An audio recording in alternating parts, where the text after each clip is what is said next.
Okay, so before I even get into the breakdown of this unit, I just want to let you guys know it's simply a character concept, so that way you guys aren't being fooled, bamboozled, or anything. It's a character concept that I created.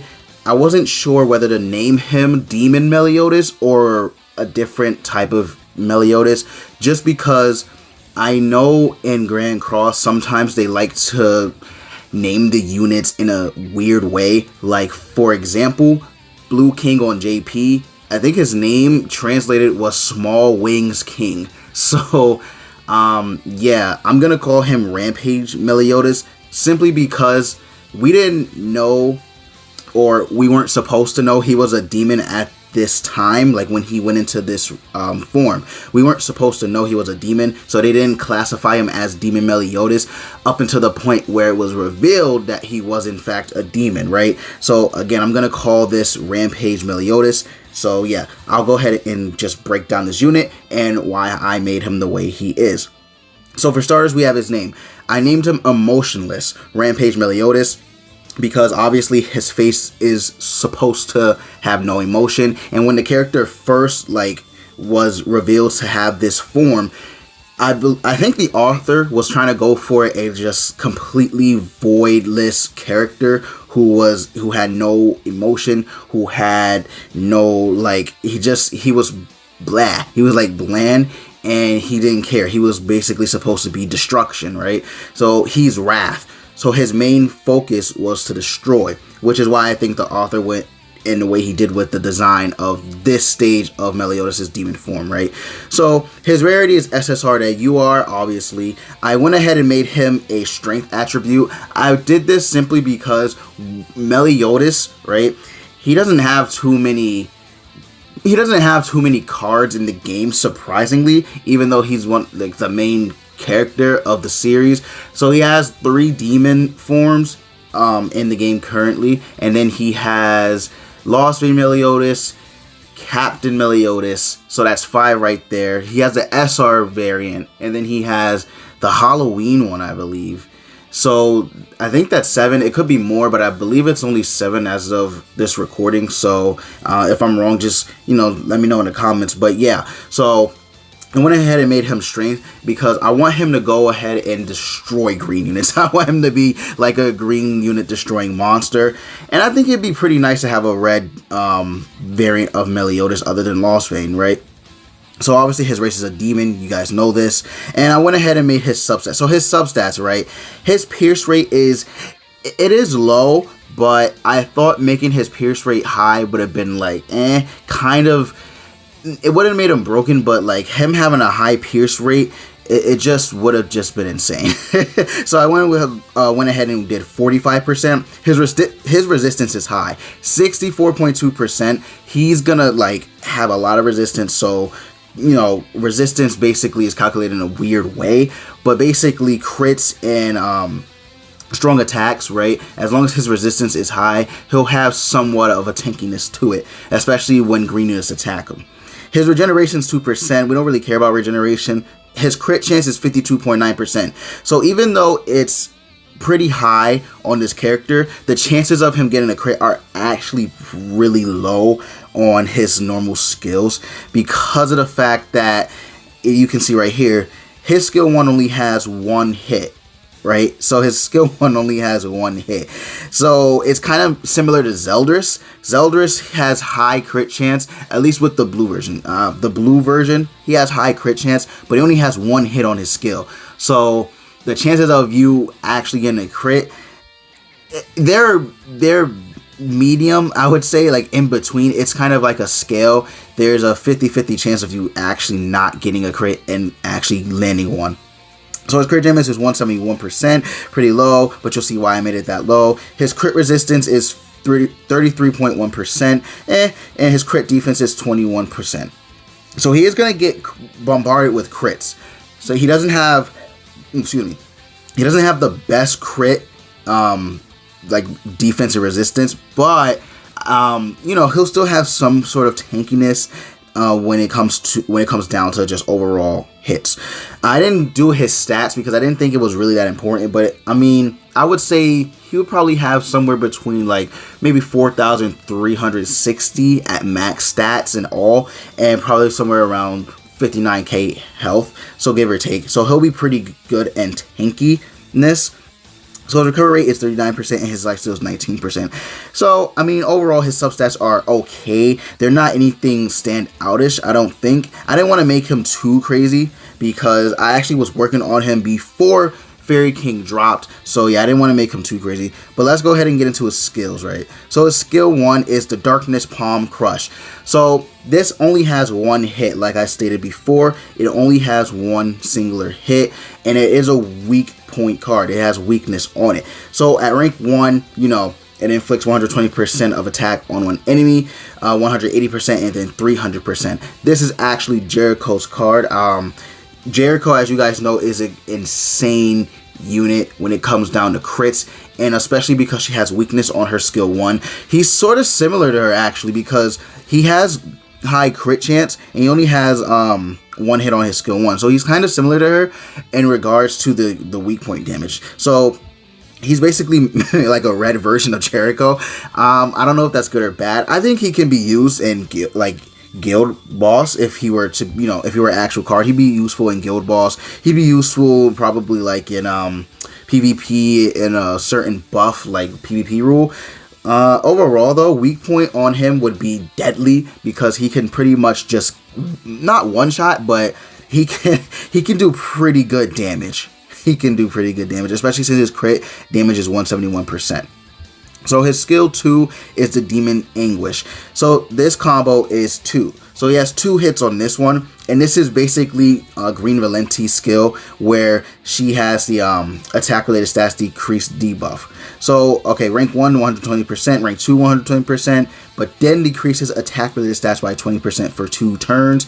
And then on rank 3, 150% attack on all allies, but decreases attack related stats by 30%. So I went ahead and gave him this because then he'll be able to proc his weakness by himself, right? So let's say you get a rank 2 skill 2, you'll be able to attack, you know, get their attack related stats down, and then you can go ahead and get weakness off right off the jump. So right off the rip, he's really, really good. And honestly, this skill 2 is good, but I went ahead and did something with his passive that I thought was pretty useful. You guys should let me know if it's OP when I get there, but I don't think it is, considering the meta. And I tried to take into account both versions. I don't think it's too OP, so we'll see, right?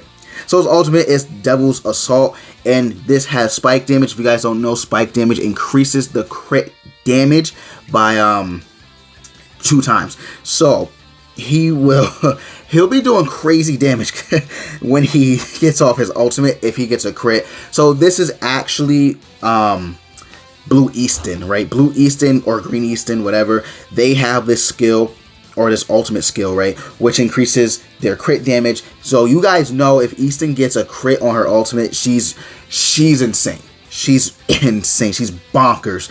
So this is basically that. And then at 6 out of 6, it's 525%.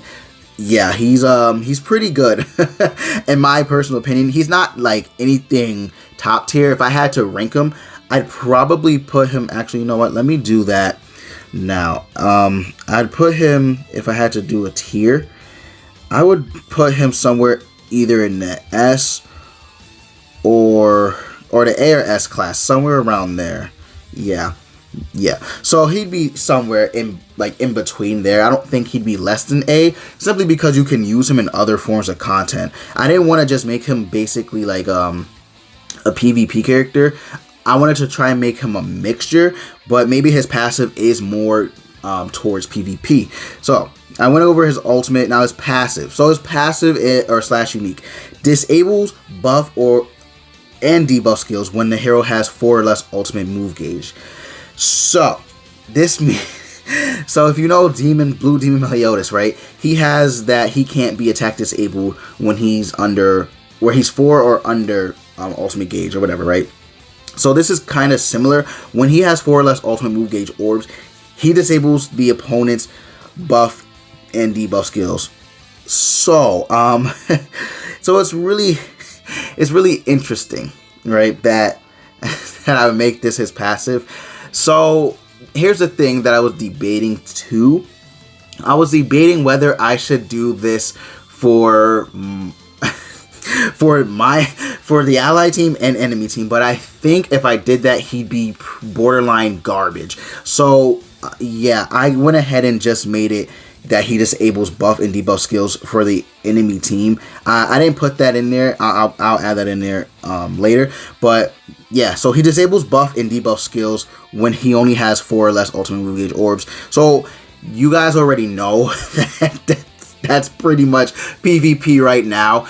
Buffs, buffs, and more buffs. So hypothetically speaking, if this character dropped, he would be insane, because he would basically, you could honestly not even get his ultimate move gauge. You could just keep him at like 1 or less if you really wanted to, unless, you know, get merges, or if you actually wanted to use his, you know, this card.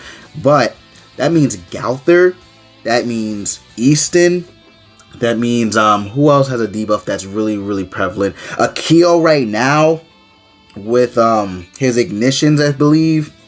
There's just so many units that have buff and debuff skills. He'd cuck them all.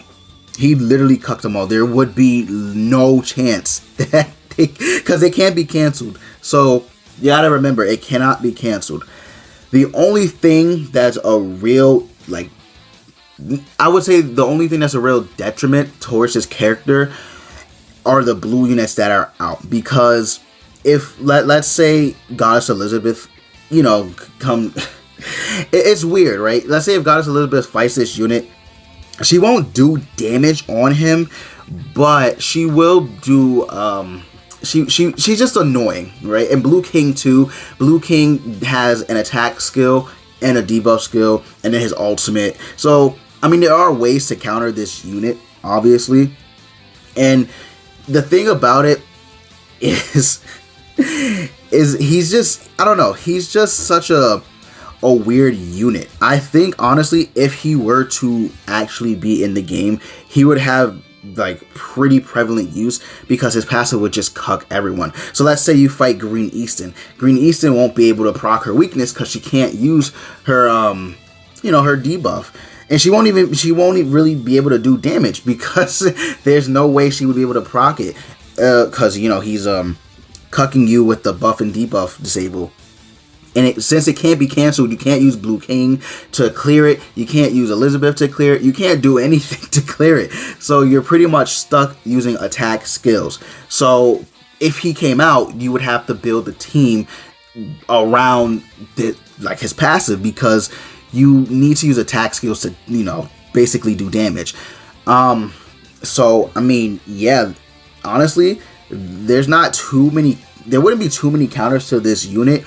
Unless you would bring, okay, let's say you bring a blue unit. Who is a crazy blue unit on JP? Mai. I think Mai and the King of Fighters collab right now would destroy him, because she's pretty insane. She is pretty insane, but this does not take into account passives, right? His own passive doesn't take into account the passive skills of opponents. So let's say the opponent buffs themselves. It couldn't cancel it, like it couldn't stop that, because that is a passive buff. So that's the only weakness I would see to this passive. Other than that, there's not too many. You wouldn't be able to use King's Petrify. You wouldn't be able to use freeze or anything. No stun, no nothing. So actually, he would be probably S tier if I'm gonna be honest with you. The only way I would see him being A tier, right, is if you don't play PvP. He's not too great. He can still be used, I would say, but maybe he is more, maybe I did build him more towards PvP subconsciously. So I mean, but he's good, right? He's not bad. Obviously, this is a character concept, so it's not perfect, but I would say he's pretty good, considering the fact that he has a weak point, attack related status decrease, he has spike, he has a lot of things going for him, right? Also taking the fact that his resistance is really high for, you know, just a banner SSR unit. He has good crit chance. Spike increases his crit damage. I think so. Depending on how the meta shifts, he could be even, like, he could honestly just go down, which he most likely would have. But I would say right now, like, the card that you guys are seeing, he's easily got to be S tier easily, because he has weak point, attack relate, stats decrease. He's S tier. But yeah, man, that's pretty much it for this video. Let me know if you guys want to see more of these. I do want to do more character concepts. I'm thinking about doing, because I seen someone mention, I can't remember where, I think it was in a YouTube comment, that there should be like an Avatar, The Last Airbender collab. So let me know if you guys want me to do something like that. Let me know if you guys want me to do like an Avatar character collab, and I'll definitely get on it. But yeah, man, that's gonna be the end of the video. I will see you guys in the next one. Be sure to subscribe, join the BS gang. We would love to have you. With that, I will see you guys in the next video.